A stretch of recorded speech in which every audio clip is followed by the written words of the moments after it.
Hola, soy Ferran de Camino del Cambio y estamos con Albert Feliu, que es psicólogo e investigador del Parc Sanitari Sant Joan de Déu, y él encabeza un estudio que está analizando e investigando los efectos terapéuticos del Camino de Santiago. De momento llevan un año investigando y los datos preliminares son prometedores. Parece ser que sí que hay buenos resultados. En todo caso, a ver, explícanos un poco qué habéis encontrado, porque me parece que empezaron con una muestra de 1000 personas, los datos preliminares son con 100. Explícanos cómo ha ido el proceso. Bien, bueno, antes de nada, muchas gracias, Ferran, por la invitación. Pues como dices, el estudio lo empezamos a recoger datos hace un año más o menos, pero realmente nació hace más de 3, donde nos encontramos unos colegas de investigación en un congreso especializado en mindfulness, de hecho, y algunos de ellos éramos enamorados del camino y dijimos, vamos a hacer un estudio sobre eso, porque nunca se ha hecho, a poder hacer un estudio a gran escala para intentar entender qué es lo que pasa durante el camino y por qué muchos de ellos, de los peregrinos que llegan a casa, explican que incluso tal vez les ha cambiado la vida. Entonces, hace un año empezamos a recoger datos y al final, hasta el momento, han participado más de 1000 personas, pero es eso, al final, de estas 1000 personas, que tengamos datos que nos hayan respondido antes de empezar el camino, al acabarlo y también a los 3 meses de haberlo acabado, porque nuestra intención era poder ver si estos cambios se alargaban en el tiempo, ¿no? Finalmente, realmente disponibles tenemos algo más de 100. Me parece que con estos 100, o sea, el análisis era antes, después inmediatamente y después al cabo de 3 meses, ¿no? Exacto. Vale. Y tenemos, digamos, que hayan seguido todo el proceso, de 1000 tenemos unas 100 personas. Unas 100 personas, sí. Pero aún así tenemos unos datos que parecen interesantes, sí. ¿Qué destacarías tú de los beneficios básicamente, que habéis detectado? Básicamente lo que hemos observado es un cambio a nivel de mejorías en estrés, depresión, ansiedad y mejorías en cuanto es afecto positivo, capacidad para poder vivir una vida satisfactoria, felicidad y también capacidad para poder vivir una vida más centrada en los valores. Y también mindfulness y capacidad para vivir una vida un poco más desapegada. Es decir, a nivel global, lo que hemos visto es que la gente cuando sale del camino reporta o nos explica que en todos estos aspectos han mejorado. Y no solo al final del camino, sino también a los 3 meses después. Hay datos curiosos porque lo habéis inventado luego en la diferencia entre la gente que hace el camino sola y la gente que hace el camino acompañada. Y ahí también hay una curiosidad allí, ¿no? Sí, exacto.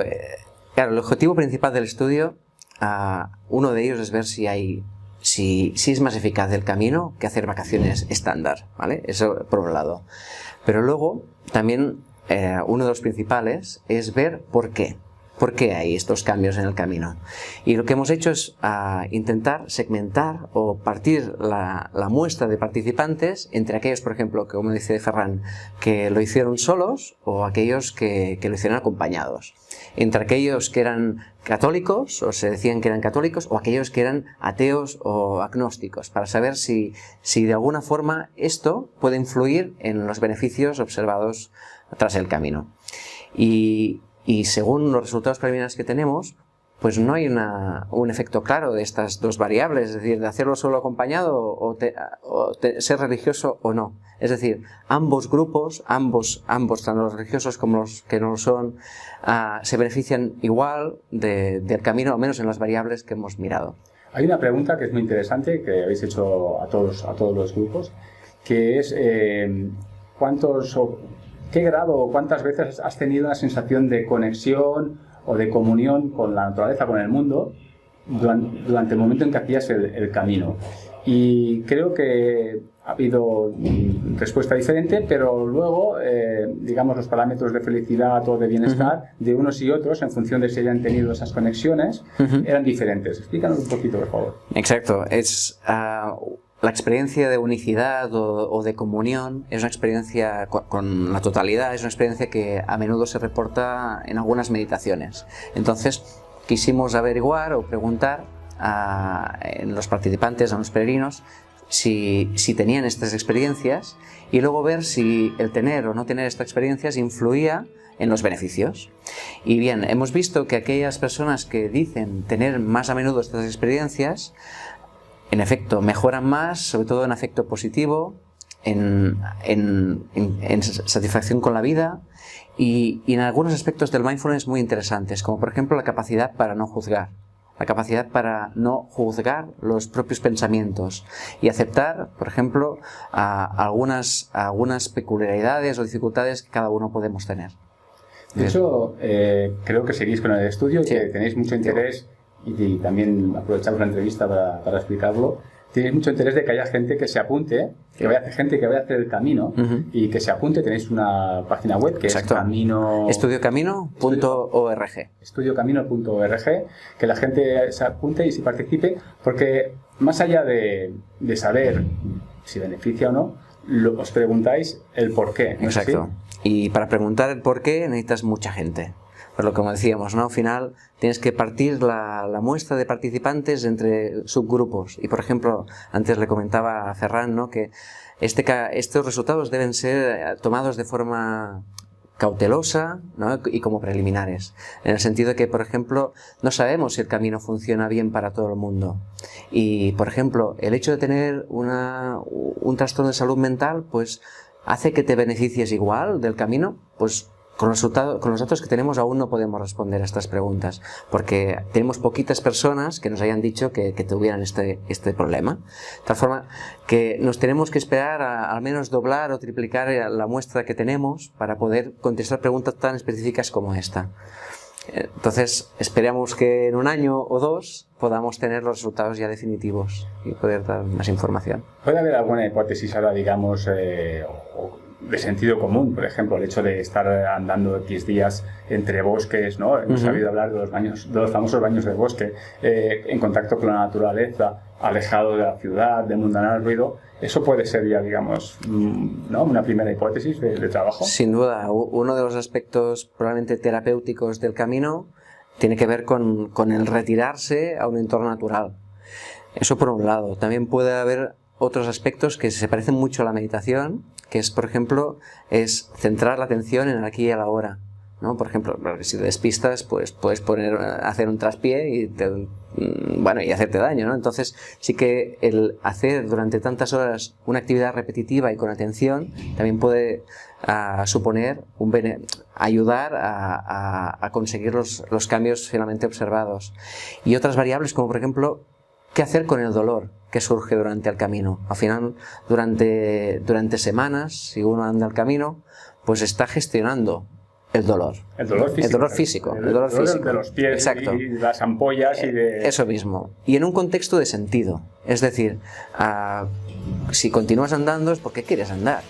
Y le encuentras sentido al dolor. Y probablemente el hecho de convivir durante tantos días con un dolor físico podría ser también, de hecho, que estuviera detrás de cambios, por ejemplo, en la capacidad de mindfulness, o la capacidad para no juzgar la experiencia presente, de tolerar aquellas experiencias difíciles que ahora mismo no podemos cambiar.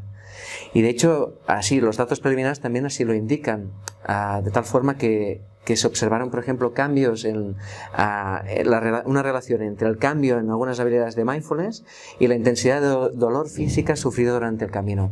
Son datos preliminares, pero pueden dar alguna pista de qué mecanismos están activándose ahí durante esta peregrinación para ayudarte a conseguir un mayor beneficio. Y también hay un factor de superación, porque totalmente. Las etapas, el camino tiene un desgaste físico y conseguirlo, llegar a Santiago o llegar a donde te hayas propuesto, supongo que es motivo de orgullo y motivo de satisfacción, y eso puede haber también una faceta, ¿no? Y de retirarse. O sea, finalmente, como decíamos antes, hay un factor intrínseco a la mejoría, que es que te vas de vacaciones. Entonces, ahora de hecho este año empezaremos a recoger datos también de gente que se va a hacer otro tipo de vacaciones estándar, vacaciones que no sean de camino, para poder realmente evaluar si el camino va asociado a mayores cambios que irte, por ejemplo, una semana a la Costa Brava. Este estudio creo que no tiene financiación y que ha sido, digamos, movido por vosotros de forma independiente, ¿no? Porque creo que tiene mucho que ver con tu amor por el camino, porque Albert creo que lo ha hecho unas cuantas veces el camino. Explícanos un poquito. Sí, la verdad que nuestras áreas de expertez están relacionadas con el mundo del mindfulness y de la psicoterapia, de la investigación en ensayos clínicos para distintas poblaciones clínicas. Por ejemplo, yo trabajo en dolor crónico.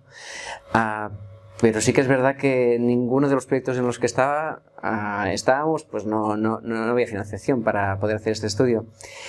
Y lo hemos hecho por amor al camino y por interés científico, una mezcla de los dos. Porque yo durante muchos años había hecho el camino y siempre al acabarlo había observado cambios, y al compartirlo con otros colegas que también habían hecho el camino, pues experimentaban lo mismo. Y fue en un congreso hace 3 años donde nos encontramos Manu Mariño, Joaquim Soler, Javier García Campayo, Marcelo de Marzo, y algunos de ellos que habían hecho el camino, y todos ellos especialistas en el mundo del mindfulness, y dijimos, ostras, aquí parece ser que hay algo, pues vamos a intentar tirar adelante este estudio aunque no tengamos fondos. Y así fue. Uno puso la web, el otro los cuestionarios, los otros todos pusimos el conocimiento para cómo medirlo y preparar el estudio, y así estamos. Más de 1000 personas han participado y con la esperanza de que muchas más lo hagan. Pues nada, enhorabuena, y si os animáis, ya sabéis, estudiocamino.org. Exacto. Y nada, explicarle a Albert vuestras experiencias. Muchas gracias por atendernos. Muchas gracias a vosotros. Y hasta aquí. Gracias a todos. Gracias.